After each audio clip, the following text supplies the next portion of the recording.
Treasure Island, Chapter 26. Israel Hands. The wind, serving us to a desire, now hauled into the west. We could run so much the easier from the northeast corner of the island to the mouth of the north inlet. Only, as we had no power to anchor, and dared not beach her till the tide had flowed a good deal farther, time hung on our hands.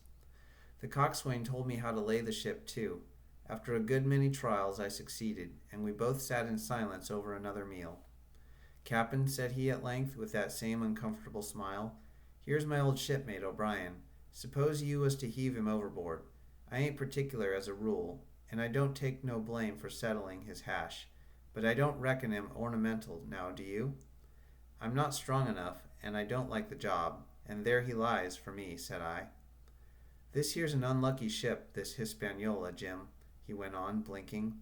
"There's a power of men been killed in this Hispaniola. A sight of poor seamen dead and gone since you and me took ship to Bristol. I never seed sich dirty luck, not I. There was this here O'Brien, now he's dead, ain't he? Well now, I'm no scholar, and you're a lad as can read and figure, and to put it straight, do you take it as a dead man is dead for good, or do he come alive again? You can kill the body, Mr. Hands, but not the spirit. You must know that already," I replied. "O'Brien there is in another world, and may be watching us." "Ah," says he, "well, that's unfortunate, as appears as if killing parties was a waste of time. Howsomever, spirits don't reckon for much, by what I've seen. I'll chance it with the spirits, Jim. And now you've spoken up free, and I'll take it kind if you'd step down into that there cabin and get me, shiver my timbers, I can't hit the name on it. Well, you get me a bottle of wine, Jim. This here brandy's too strong for my head." Now the coxswain's hesitation seemed to be unnatural, and as for the notion of his preferring wine to brandy, I entirely disbelieved it. The whole story was a pretext. He wanted me to leave the deck. So much was plain, but with what purpose I could in no way imagine. His eyes never met mine. They were wandering to and fro, up and down, now with a look to the sky, now with a flitting glance upon the dead O'Brien. All the time he kept smiling and putting his tongue out in the most guilty, embarrassed manner, so that a child could have told that he was bent on some deception. I was prompt with my answer, however, for I saw where my advantage lay, and that with a fellow so densely stupid I could easily conceal my suspicion to the end. "Some wine," I said. "Far better. Will you have white or red?" "Well, I reckon it's about the blessed same to me, shipmate," he replied. "So it's strong, and plenty of it. What's the odds?" "All right," I answered. "I'll bring you port, Mr. Hands, but I'll have to dig for it." With that I scuttled down the companion with all the noise I could, slipped off my shoes, and ran quietly along the sparred gallery, mounted the forecastle ladder, and popped my head out of the fore companion. I knew he would not expect to see me there, yet I took every precaution possible, and certainly the worst of my suspicions proved too true. He had risen from his position to his hands and knees, and though his leg obviously hurt him pretty sharply when he moved, for I could hear him stifle a groan, yet it was at a good rattling rate that he trailed himself across the deck. In half a minute he had reached the port scuppers and picked out of a coil of rope a long knife, or rather a short dirk, discolored to the hilt with blood. He looked upon it for a moment, thrusting forth his underjaw, tried the point upon his hand, and then hastily concealing it in the bosom of his jacket, trundled back again to his old place against the bulwark. This was all that I required to know. Israel could move about. He was now armed, and if he had been at so much trouble to get rid of me, it was plain that I was meant to be the victim. What he would do afterwards, whether he would try to crawl right across the island from North Inlet to the camp among the swamps, or whether he would fire Long Tom, trusting that his own comrades might come first to help him, was of course more than I could say. Yet I felt sure that I could trust him in one point, since in that our interests jumped together, and that was in the disposition of the schooner. We both desired to have her stranded safe enough in a sheltered place, and so that, when the time came, she could be got off again, and with as little labor and danger as might be. And until that was done, I considered that my life would certainly be spared. While I was thus turning the business over in my mind, I had not been idle with my body. I had stolen back to the cabin, slipped once more into my shoes, and laid my hands at random on a bottle of wine. And now, with this for an excuse, I made my reappearance on the deck. Hans lay as I had left him, all fallen together in a bundle, and with his eyelids lowered, as though he were too weak to bear the light. He looked up, however, at my coming, knocked the neck of the bottle off the bottle, like a man who had done the same thing often, and took a good swig, with his favorite toast of "Here's luck." Then he lay quiet for a little, and then, pulling out a stick of tobacco, begged me to cut him a quid. "Cut me a junk of that," says he, "for I haven't no knife, and hardly strength enough, so be as I had.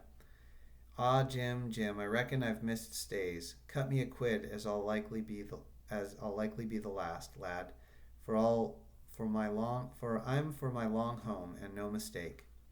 "Well," said I, "I'll cut you some tobacco, but if I was you and thought myself so badly, I would go to my prayers like a Christian man." "Why?" said he. "Now you'll tell me why." "Why?" I cried. "You were asking me just now about the dead. You've broken your trust. You've lived in sin and lies and blood. There's a man you killed lying at your feet this moment. And you ask me why. For God's mercy, Mr. Hans, that's why." I spoke with a little heat, thinking of the bloody dirk he had hidden in his pocket, and designed in his ill thoughts to end me with. He, for his part, took a great draught of the wine, and spoke with the most unusual solemnity. "For 30 years," he said, "I've sailed the seas, and seen good and bad, better and worse, fair weather and foul, provisions running out, knives going, and what not. Well, now I tell you, I've never seen good come of goodness yet. Him as strikes first is my fancy.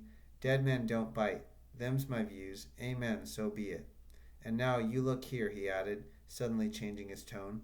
"We've had about enough of this foolery. The tide's made good enough by now. You just take my orders, Captain Hawkins, and we'll sail slap in and be done with it." All told, we had scarce 2 miles to run, but the navigation was delicate. The entrance to this northern anchorage was not only narrow and shoal, but lay east and west, so that the schooner must be nicely handled to be got in. I think I was a good prompt subaltern, and I am very sure that Hans was an excellent pilot, for we went about and dodged in, shaving the banks with a certainty and a neatness that were a pleasure to behold. Scarcely had we passed the heads before the land closed around us. The shores of North Inlet were as thickly wooded as those of the southern anchorage, but the space was longer and narrower, and more like, what in truth it was, the estuary of a river. Right before us, at the southern end, we saw the wreck of a ship in the last stages of dilapidation. It had been a great vessel of 3 masts, but had lain so long exposed to the injuries of the weather that it was hung about with great webs of dripping seaweed, and on the deck of it shore bushes had taken root, and now flourished thick with flowers. It was a sad sight, but it showed us that the anchorage was calm. "Now," said Hans, "look there. There's a pet bit for to beach a ship in. Fine flat sand, never a catspaw, trees all around of it, and flowers a-blowing like a guarding on that old ship." "And once beached," I inquired, "how shall we get her off again?" "Why, so," he replied. "You take a line ashore there on the other side at low water, take a turn about one of them big pines, bring it back, take a turn around the capstan, and lie to for the tide.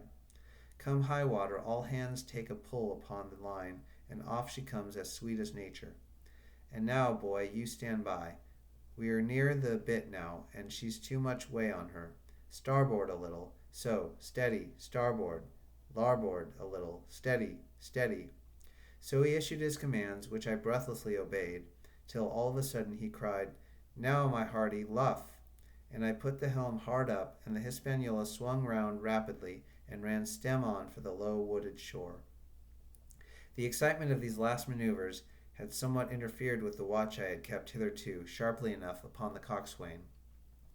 Even then I was still so much interested, waiting for the ship to touch, that I had quite forgotten the peril that hung over my head, and stood craning over the starboard bulwarks and watching the ripples spreading wide before the bows.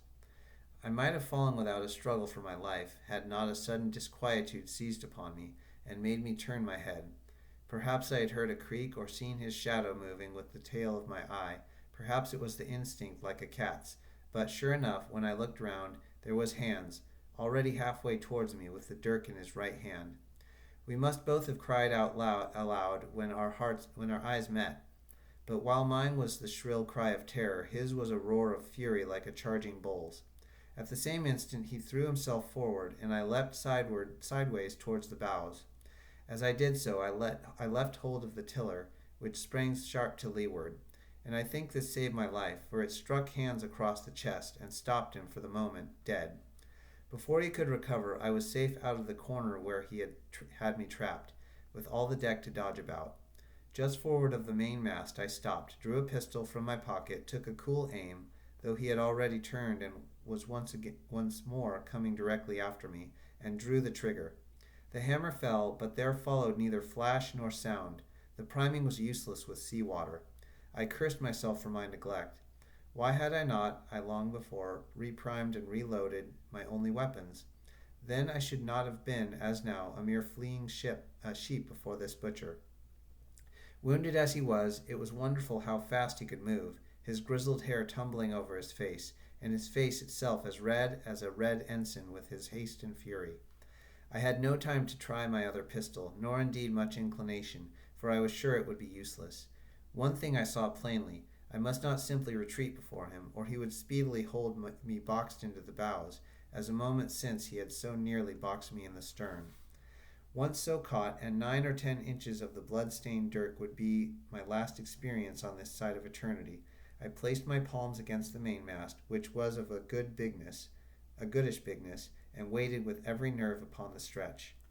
Seeing that I meant to dodge, he also paused, and as a moment or two passed in feints on his part, and corresponding movements upon mine, it was such a game as I had often played at home about the rocks of Black Hill Cove, but never before, you may be sure, with such a wildly beating heart as now.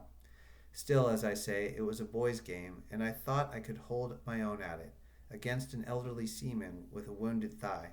Indeed, my courage had begun to rise so high that I allowed myself a few darting thoughts on what would be the end of the affair, and while I saw certainly that I could spin it out for long, I saw no hope of any ultimate escape. Well, while things stood thus, suddenly the Hispaniola struck, staggered, ground for an instant in the sand, and then, swift as a blow, canted over to the port side till the deck stood at an angle of 45 degrees, and about a puncheon of water splashed into the scupper holes, and lay in a pool between the deck and bulwark. We were both of us capsized in a second, and both of us rolled almost together into the scuppers. The dead red cap, with his arms still spread out, tumbling stiffly after us. So near were we, indeed, that my head came against the coxswain's foot with a crack that made my teeth rattle. Blow and all, I was the first afoot again, for Hans had got involved with the dead body. The sudden canting of the ship had made the deck no place for running on. I had to find some new way of escape, and that upon the instant, for my foe was almost touching me.